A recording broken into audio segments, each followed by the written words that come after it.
Berikut ialah peratus pemain top 6 pilihan kapten 100 pakar FPL menjelang game week 3. Setelah terciduk minggu lepas, adakah anda masih mengikut pilihan pakar ataupun mempunyai pilihan sendiri minggu ini? Dengan kata itu, mari kita lihat pro dan con pemilihan setiap calon kapten berpotensi minggu ini. Calon kapten game week 3. Penyerang dari England ini dijangka akan menjadi pemain yang paling popular untuk dikaptenkan minggu ini. Diberi gelaran Lukaku mampu milik, adakah Antonio pilihan anda? Dari segi pro, Antonio akan bermain di tempat sendiri. Selepas 2 game week, kita dapat lihat kehadiran penyokong di laman sendiri memberi impak yang besar kepada moral dan semangat pasukan, terutamanya bagi pasukan di kedudukan 7 dan ke bawah Liga Inggeris. Ditambah pula, Antonio dalam prestasi terbaiknya, 3 gol, 3 assist dan 11 rembatan hanya dalam 2 perlawanan memberikan kita petanda yang baik. Prestasi pertahanan Crystal Palace yang goyah juga membuatkan peluang Antonio untuk menyinar buat kali ketiga dengan rating jangkaan bolos Crystal Palace XGA ialah 1.90, di mana secara purata hampir 2 gol setiap perlawanan membuatkan Antonio lebih menjadi tumpuan minggu ini. Lebih-lebih lagi, Antonio ialah penyerang tunggal West Ham. Ini membuatkan penyerang dengan jolokan Lukaku mampu milik ini lebih berpeluang untuk menjaringkan gol menentang The Eagles. Dari sudut kon pula, rekod pertemuan di antara Crystal Palace dan West Ham agak kurang memberangsangkan musim lepas. Seri 1-1 di tempat sendiri dan menang 2-3 di tempat lawan merisaukan pemilik Antonio. Antonio hanya mencatatkan 1 umpanan gol sahaja di dalam kemenangan tipis tersebut. Perlawanan tersebut disinari oleh prestasi rakan sepasukan Thomas Soucek dengan 2 gol. Said Benrahma juga menjadi calon kapten minggu ini. Dilihat sentiasa membayangi pergerakan Antonio, adakah Benrahma lebih baik dari Antonio?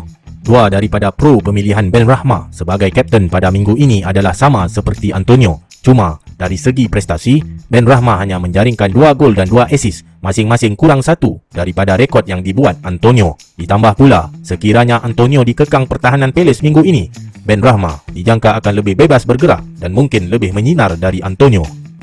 Dari sudut kon, rekod pertemuan mereka agak merisaukan. Ditambah pula, semasa pertemuan musim lepas, Benrahma tidak memulangkan sebarang mata serangan bagi kedua-dua perlawanan.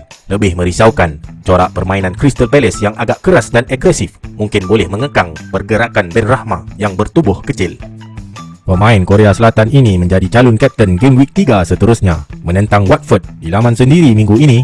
Adakah Son mampu meyakinkan anda untuk menjadikan beliau kapten pada hujung minggu ini? Pengurus nombor 1 Malaysia, sahabat kita Hafiz Hamid juga mencadangkan bahawa Son ialah calon kapten yang sesuai untuk game week 3. Son telah memulangkan 9 kali mata 2 digit daripada 18 perlawanan di laman sendiri. Ini termasuk 10 mata ketika menentang City pada game week 1. Start pertahanan Watford juga membuatkan Son dicalonkan sebagai kapten minggu ini.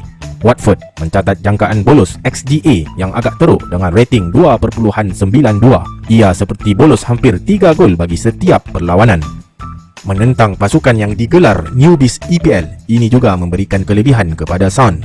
Ditambah pula, kehadiran semula Harry Kane bakal menyumbang kepada anjakan prestasi Son. Persoalannya, adakah Kane akan menjadi kesebelasan utama Ahad ini selepas bermain selama 72 minit menentang Pacos?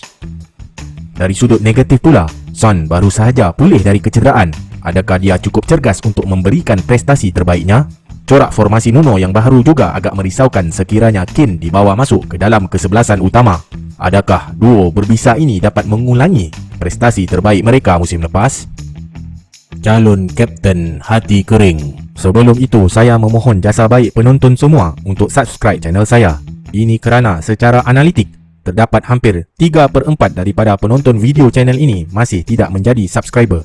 Dengan ihsan dari anda untuk subscribe, maka ini boleh membantu saya untuk terus memberikan anda video-video terkini berkaitan FPL. Selepas keputusan sepakan penalti Newcastle ditarik oleh pengadil kerana offside minggu lepas, Wilson pulang dengan 1 mata sahaja pada game week 2 selepas dilayangkan kad kuning. Wilson sudah tentu ingin membuktikan kemampuannya di laman sendiri selepas mengecewakan minggu lepas. Bermain di tempat sendiri sudah tentu memberikan kelebihan kepada Wilson. Lebih menarik lagi, Wilson menggalas tugas sebagai pengambil sepakan penalti bagi The Magpies. Wilson juga ialah penyerang tunggal dalam formasi Newcastle, di mana semua serangan Newcastle melalui pemain ini. Peningkatan prestasi pertahanan The Saints ketika menentang The Red Devils agak merisaukan. Ditambah pula, Kepakaran Wilson yang gemar menjaringkan gol dari tandukan juga memberikan risiko kepada pemain England ini kerana fizikal pertahanan tengah Southampton yang agak besar dan tinggi darinya. Selepas ramai yang stres melihat kesebelasan utama yang diturunkan oleh Pep minggu lepas, mereka kembali girang selepas jaringan pada minit ke-84 oleh Riyad Mahrez. Adakah Mahrez boleh meledak lagi menentang The Gunners? Riyad Mahrez akan mempunyai kelebihan bermain di tempat sendiri menentang pertahanan Arsenal yang nampak goyah musim ini. Mahrez dijangka menambah gol pribadinya menentang The Gunners yang merekodkan jangkaan bolos XGA dengan rating 5.53 di mana purata hampir 6 gol bagi setiap perlawanan. Dengan The Citizen gemar membuat serangan bertali arus, Mahrez diramal akan terlibat dengan salah satu gol mereka dengan XG 1.17 jika dilihat pada akhir musim lepas. Riyad juga ialah penyepak penalti bagi pasukan City. Risiko memilih Mahrez hanyalah Pep Roulette. Ya, memang hanya satu sahaja risiko yang anda lihat, tetapi risiko ini akan menjadi igawan ngeri bagi setiap pemilik aset Manchester City sepanjang musim. Jaringan cantik dari pemain Brazil ini minggu lepas menjadikan Rafinha calon kapten hati kering kita yang terakhir. Dengan membuat 8 rembatan dengan 2 daripadanya rembatan tepat, adakah anda akan melantik beliau sebagai kapten minggu ini? Pada musim lepas, Leeds United telah menang kedua-dua perlawanan menentang Burnley, masing-masing dengan jaringan 1-0 dan 0-4. Rafinha telah membuat 1 assist semasa kemenangan besar di Burnley. Perlawanan tersebut disinari dengan 2 jaringan gol super sub Rodrigo yang menggantikan Bamford pada minit ke-58. Rafinha juga memonopoli tugas bola mati pasukan Leeds. Cuma pada kali ini, Leeds United akan menentang Burnley dengan kehadiran penyokong Burnley di laman sendiri. Kita boleh lihat kesan kepada perlawanan yang lepas, bagaimana impak bermain di hadapan penyokong sendiri. Burnley juga dilihat lebih gemar bertahan ketika bermain di laman sendiri. Ingat, saya bukan Sifu, saya hanya berkongsi info. Assalamualaikum.